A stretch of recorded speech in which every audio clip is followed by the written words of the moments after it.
an approach that a lot of writers use because most writers do it, they follow suit, is that sort of impersonal blind query letter. Where it says, "Dear creative executive," or "Dear Rima Greer," they got your name out of the directory or mine, what have you. A very well-tailored log line or synopsis, and may I please submit my script. And it has nothing that is contagious, infectious, attractive, that either about them or, on the other hand, why they were attracted to send it to you in particular. So it becomes this rather what I consider impersonal approach. And I think that what you're describing is the flip side of that. It's like the story is interesting. What's really compelling is the person behind the, the writing. Yeah, exactly. Because actually the story probably is not that interesting because there are no new stories. I've heard every idea on the planet. I really have. So have you, Gary. I mean, you've heard every idea. There are no new ideas. There's only, I mean, anything worth making has already been made as an episode of Star Trek. So, it's true. Next time you hear a story, just like match it up with the episode. They're all there. So what you're looking for as a producer, or what you're looking for as an agent, is not the idea. You're looking for who is the person who's going to bring this to life and make it fresh and make it interesting and make us understand the message of this story in a better way, in a deeper way, a more interesting way.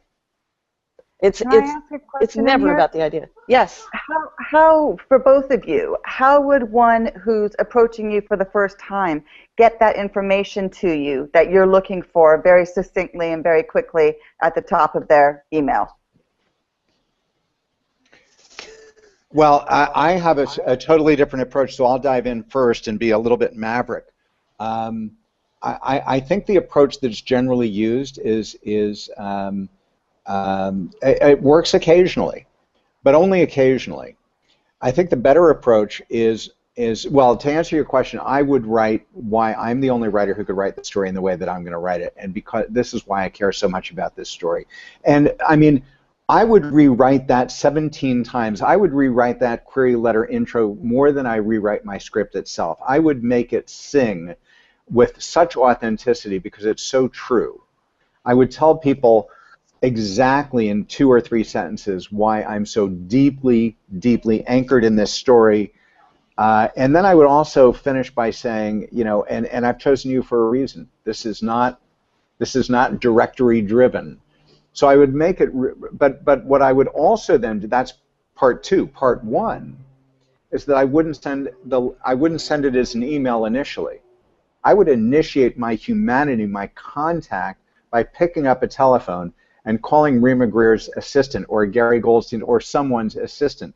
I would make it a human expected experience because we're all wired the same. If I get an email, and I get many, and everybody gets many, yes, there's a good chance if it's really well written that I'll take a look at it, and I might even have my interest so piqued that I respond.